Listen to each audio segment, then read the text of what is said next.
Good, happy Wednesday evening, October 20, 2021. I'm Riley King, and welcome to this Wednesday evening edition of the Riley King Newscast, right here on the Riley King Network. We have a lot of news to get to this Wednesday evening, so let's get started right now.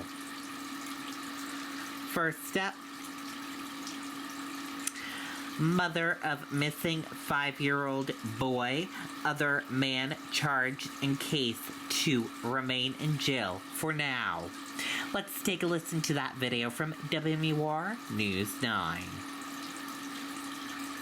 That subdivision won't build itself. You need equipment that's built smart so you can work smarter. That's built to deliver more comfort.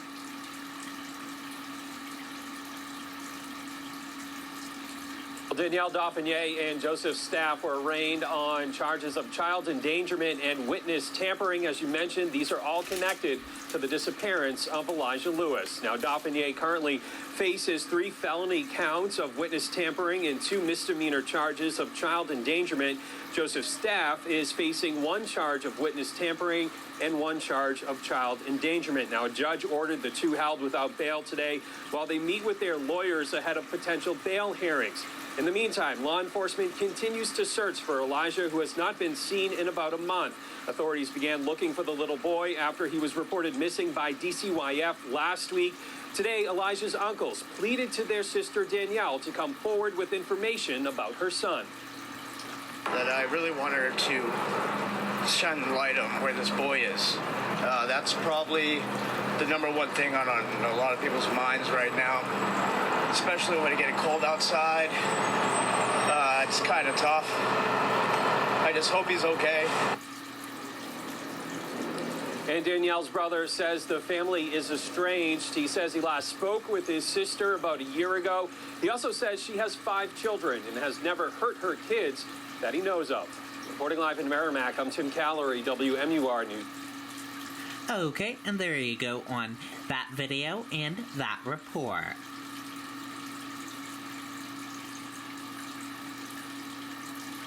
Husband of missing Northfield woman admits to shooting, dismembering wife, according to affidavit. Pleaded not guilty to murder charges. Let's take a listen to that video from WMUR News 9. Now's the time to get a great deal on taking care of your property. You need the #1 rated reliability of Kubota compact tractors so you can do it all and do it right. Z-Series mowers that deliver.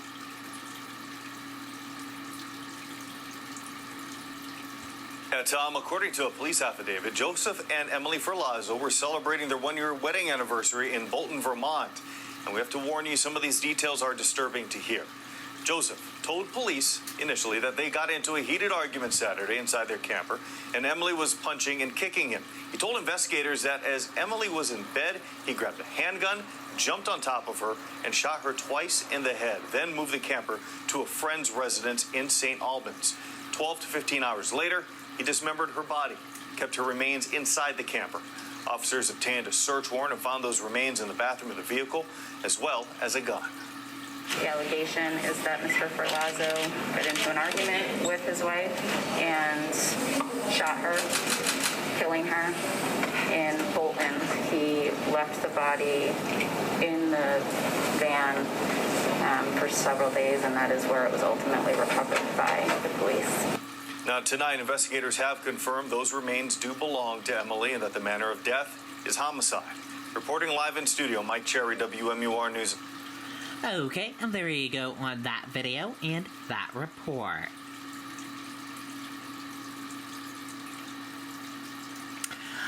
Body recovered from Hampton River, officials say.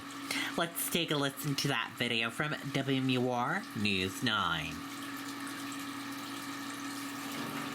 In times like these, we're all spending more time with family and more time working our land.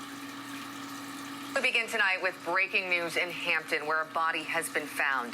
Authorities say members of the Hampton River Boat Club found that body in the water while they were removing docks from the Hampton River. Authorities and the medical examiner are working to identify the victim.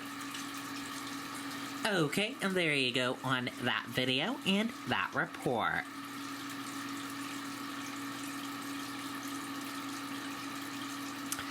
Officials, items linked to Brian Laundrie, potential human remains found in Florida Park.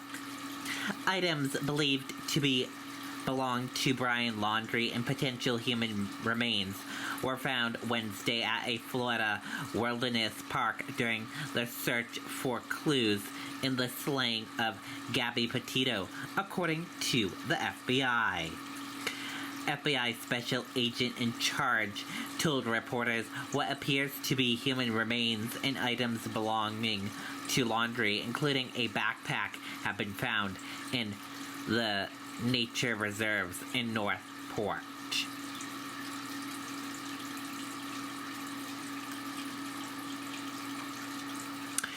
New Hampshire Supreme Court hears appeal in deadly stabbing case.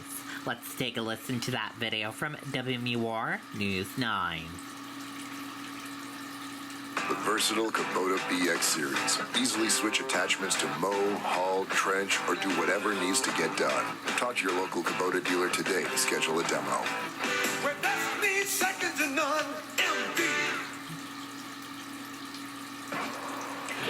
The man convicted of stabbing a young woman to death in Concord is appealing his sentence to New Hampshire Supreme Court. The court heard arguments today in the case of Deshawn Jett, who is serving a 15 to 30-year sentence for killing Sabrina Golsha. Now, Jett says it was a case of self-defense during a drug deal. Okay, there you go on that video and that report.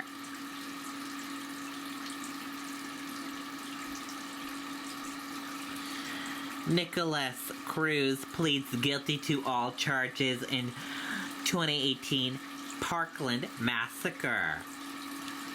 Nicholas Cruz pleaded guilty to murder on Wednesday in the 2018 high school massacre in Parkland, Florida that left 17 dead.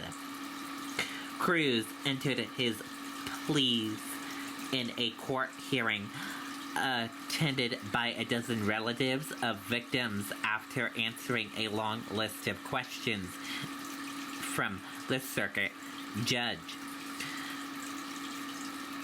Aimed after confirming his mental capacity, he was charged with 17 counts of murder and 17 counts of attempted first-degree murder for those wounded in the February 14th, 2018 attack at Marjorie Stoneman Douglas High School in Parkland, located just outside Fort Lauderdale. And that does it for this evening edition of the Riley King Newscast, right here on the Riley King Network. I hope you all have a great rest of your evening. Thank you for tuning in and watching, and see you tomorrow for another newscast. Good night and goodbye.